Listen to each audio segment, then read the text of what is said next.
153 for 3, India was making a comeback after 3 early wickets fell in the 4th test match. Virat Kohli and Yashasvi Jaiswal were stitching up a good enough partnership. Virat Kohli batting on 34, and on the other end it was Yashasvi Jaiswal who had played a counter-attacking knock, was batting on 82. It seemed like India was slightly and slowly making a comeback in the 4th test match with 153 runs on the board, chasing quite a big total that Australia had notched up in the first inning. It looked like the day was going to end. It looked like both of them will survive the day 2 of the 4th test match, and on day 3 both of them will come back and start again from the first ball and take India to a good enough first innings total.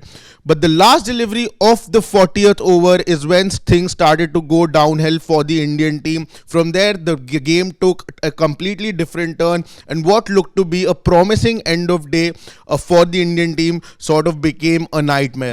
This was the moment right behind me, which you can see on the screen, that happened on the last delivery of the 40th over, where there was a mix-up between Virat Kohli and Yashasvi Jaiswal, which ended up in breaking the partnership of the two. That was a good enough partnership, and after that a couple of more wickets fell for the Indian team, and things sort of weren't the same as they were just 25 minutes before the day actually ended. So what exactly happened? Let's take you through. Yashasvi Jaiswal, while facing Scott Boland, played a flick shot towards mid-on. Pat Cummins was on the circle. He was there, and Yashasvi Jaiswal, as soon as he played that shot, he sort of went for that run. Virat Kohli, on the other end, a slight mistake by Virat Kohli there was he was caught ball watching. Virat Kohli, as you can see here, Yashasvi Jaiswal halfway down the wicket, and Virat Kohli over here was looking at Pat Cummins, waiting to see how quickly Pat Cummins actually sort of, collects the ball and which end he actually throws. And I think this is where that moment actually sort of changed and went against the Indian team. Here also you can see where Pat Cummins was standing. At least you can see I've marked him in that yellow box. You can see Pat Cummins on the circle mid-on. But over here, this is what on the wicket that you can see that actually things sort of went downhill for the Indian team, because Virat Kohli looking at him, Pat Cummins is collecting the ball. On the other end, Yashasvi Jaiswal had already crossed more than half of the pitch. He was next to the bowler.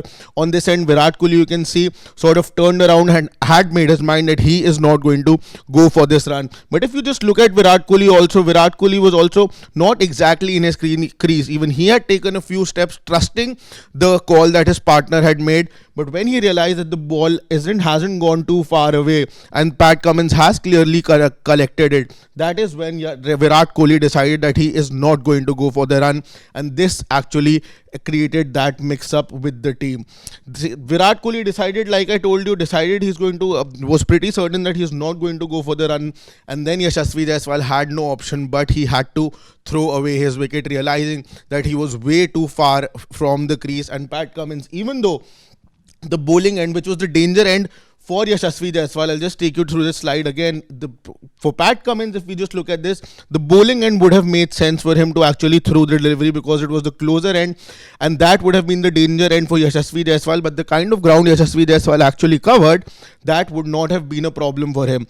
But if Pat Cummins had decided to throw the ball on the batter's end, Virat Kohli would have able to reach there, and I'll tell you the reason why. Because the distance that the ball had to cover would have been absolutely, if not double, but close about double, because Virat Kohli just had to cover the wicket. He had to run across the wicket to complete the run, and Pat Cummins had to throw it from the mid-on region. That would have been a decision that Pat Cummins would have had to made if Virat Kohli had actually left for the run, but that was not the case. And seeing that the both batters were caught in between, it was very, very clear for Pat Cummins that he had to make the throw towards the keeper's end, where you can see Alex Carey, who wasn't on the stumps, had to cover the ground. The throw went to him, and as you can see, Jaiswal and Virat Kohli standing on the same end, which actually ended up very, very simple decision for the Australian team and Pat Cummins to throw the ball to the keeper's end. And from there, the Indian team, actually things started to go really, really downhill from there. Jaiswal got out on 82, who was looking very, very strong, and Virat Kohli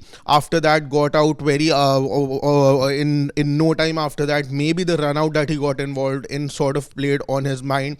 Then we even saw Akashdeep getting out, who was sent in as a night watchman. That was again a debatable decision.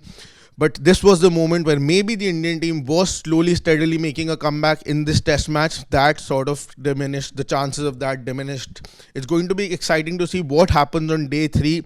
Who, according to you, was at fault? Was it Virat Kohli or was it Yashasvi Jaiswal? Whose fault was it according to you? You can let us know in the comment section below. And for more such content, stay tuned to Sports Today. If you haven't subscribed, do press the subscribe button as well. And if you like this video, do not forget to press the like button as well.